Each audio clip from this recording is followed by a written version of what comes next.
Hi, I'm Kim and you're watching Kim Wilson TV. My channel is dedicated to helping victims of narcissistic abuse get free and stay free and never have to return to that shit show again. Now, before I get going with this video, I just want to take a moment to make a few announcements. The first one is I want to thank Denise very much. Denise, thank you for your continued support. I really appreciate the donations to the channel's PayPal account. If you guys are hanging out at YouTube, you know so many of us are getting demonetized. Of course, I've had many of my videos demonetized. So it is your donations that keep the channel going. So thanks a lot. Secondly, I want to mention that we have a friend here from the channel. She's reached out to me at Facebook about her daughter. Her daughter was with a narcissist for many years. Her daughter's life is in shambles. Though she is away from the narcissist, unfortunately, she's also been separated from her dearly loved children. Now, initially, she was such a wreck. She wasn't working, and she lost the kids. Smear campaign, lies, the typical bullshit we're all so familiar with. But she is back on her feet now. She is working, feeling a bit stronger, but needs some help with information. Now, if any of you live in North Carolina, if you are familiar with the child custody laws, and if you know of an advocacy group, a lawyer that specializes in narc abuse, or a low-cost lawyer, she is working but doesn't have the money to hire, an expensive lawyer, but I'd really like to get this family some help. So if you are in North Carolina or have any information about the child custody laws there, please email me at kimwilsontv@gmail.com and let's get these friends some help. Now, thirdly, I had a major computer crash. Actually, the day after I made the last video, it's probably been about 7 days now. I've been to the shop many times. They're really struggling with repairs on my computer. And that is because, of course, I have an English language computer where most of their parts are kind of set up for Spanish language computers. And I thought it was humidity at first, but major problem with the motherboard. That's for another video. Weird turn of events, guys, let me tell you. But I did pick up a small prehistoric computer from the Stone Ages just to kind of get me by. Now, it's been 7 days and it's a learning curve trying to get my programs back into here. It truly is an old relic, but kind of got the hang of it now, so I hope this is going to work. But since I've had this downtime, I have been talking to friends here at the channel on Skype and on Facebook Messenger. I know many of you have that, and if anyone wants to chat, let me know. But I have been using my son's computer to do that. So now I got this little relic here, so I'm kind of back in business. Hopefully I can pick my computer up tomorrow. But something crazy started to fall into place here for me since I've been talking to friends here, from the channel over the last week. And it's amazing. It's really amazing how the narcs are all the same. We've all been mind blown by that. It's an absolute state of total mindfuckery. How could they all be so bloody similar? It's definitely perplexing. But what is also very true is we all are very similar. We've all had the same experience, but we've also all felt the same way. We go through the same kind of ups and downs. We go through the same sort of emotional stumbling blocks. And I noticed something. There is something that is being said to me over and over again, and I kind of had a breakthrough moment because I too was saying that. Now, if you are still with the narc, or if you've recently left the narc and you are not no contact yet, well, this is what I want to talk about today because, as you guys know, on average, a victim of narc abuse will go back 7 times. I went back 9. I'm thinking 9. And the reason I kept going back was because I kept getting hoovered. How was I getting hoovered? I left the portal of communication open. Why did I do that? And what made me finally stop? And why are so many victims afraid to walk away, go no contact, though you know it is fucking misery. It is living hell. It is driving people to suicide. People's hair's falling out. People's hands are shaking. Their careers are ruined. They're financially raped. And they are raped. It's unbelievable. The horror, the nightmare of it. Yet, we're afraid to walk away, and we are afraid to go no contact, and we're going to talk about that today. I'm going to make reference to a call, a live chat I was on today with a friend here from the channel. Hi, Shirley.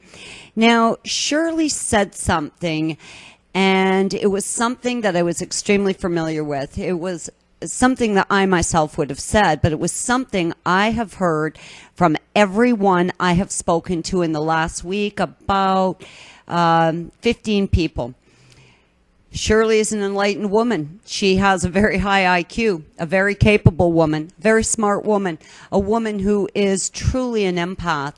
And as she was describing the nightmare of the situation to me, she said, I know I need to end this. I know I have to go no contact, but it's just going to be so painful. And all of a sudden, pow, it kind of opened my eyes to something. That is something I would have said. Why? Because that is the way I too felt. So what is it? What is happening to us when critically thinking, intelligent, capable, creative, wonderfully enlightened people recognize the abuse? They recognize the shambles of their life, how unhappy they are, how much misery they're living in, how their anxiety, stress levels are through the roof, how they're living on eggshells, how, their skin is crawling with this horrible narc abuse. Like, they just feel so uncomfortable, so unsettled. People aren't sleeping well. They're having night terrors. They're physically ill. They're losing weight. They're gaining weight. I mean, it just goes on and on. Yet somehow, though they recognize this misery, this absolute odious situation they're in, somehow the idea that putting this trash to the curb, kissing it goodbye and never looking back for that bag of trash again, is somehow going to be more painful, more heartbreaking. The word painful is the one that comes up over and over again. I'm talking to people live on Messenger or Skype. The pain is pouring out of them. It's oozing from them. And man, does that put me back to when I was feeling that way. Like, I've stood in your shoes. I get it. I feel all that suffering. I really do. But I also feel that fear, that hesitation, that idea that somehow to stop the misery, to cut it off, to make it stop once and for all, get that fucking rotten thing out of your life, cut it off and never look back, is somehow going to induce more pain. This is mind-blowing to me. More so because I did it for 5 years. That's how I kept getting hoovered back. That's why I kept going back. God, I could have saved myself a lot of grief. Okay, so I recognize it. And I leave. As you guys know, I've been completely free, gone. 2.5 years now, I guess. So how did it stop for me? Like, how did I break that crazy cycle of insane thinking? I was in my house in Rockland. I'd left. I was busy trying to set up my home. As you guys know, you were all with me during that time.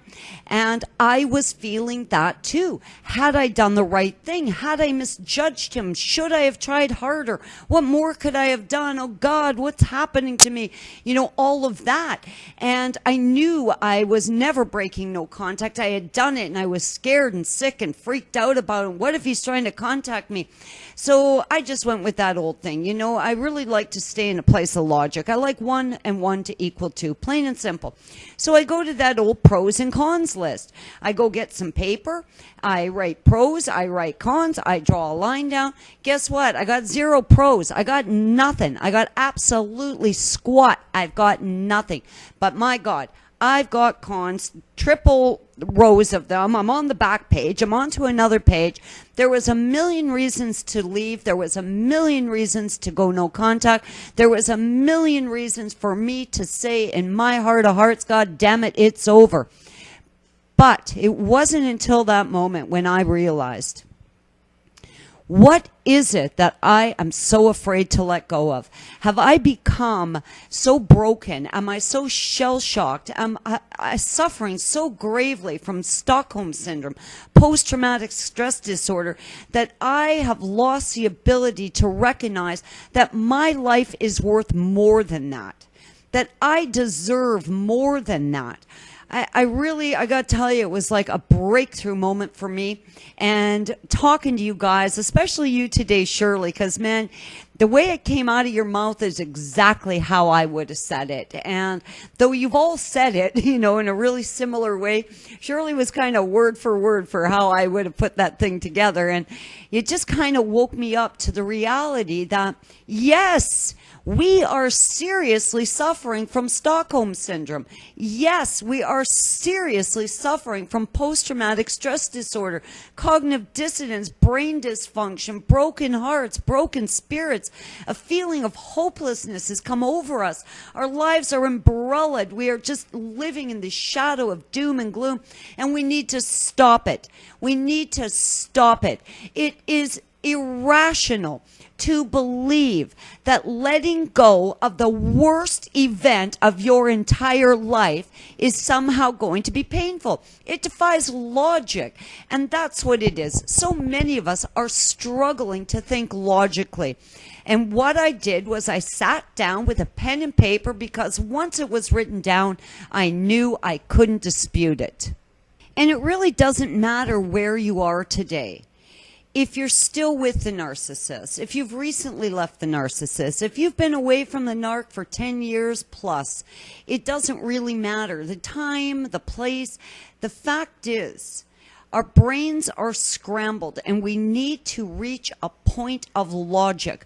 We are intelligent, critically thinking, enlightened people, and we need to get back to a place of logic. And if a pros and cons list works for you, I encourage you to do it, because I couldn't dispute it. Once it was written down from my own handwriting, right out of my own head, the facts were the facts, and I couldn't deny it. And do not be adding stuff on the pros list like, oh, it was great in the beginning, because the beginning is a lie.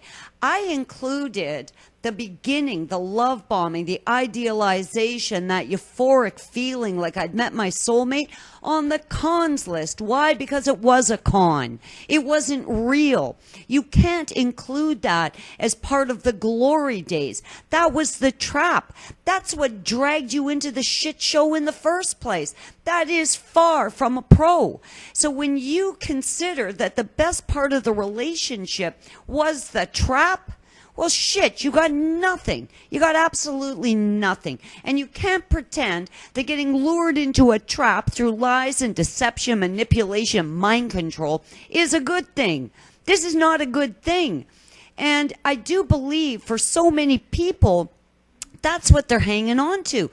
People are actually, our fellow friends here at the channel are believing that this was the glory days of the relationship. I can't tell you how many people have said to me, I just wish it could be how it was in the beginning. Why? That was the biggest part of the lie. That was the trap. That's what lured.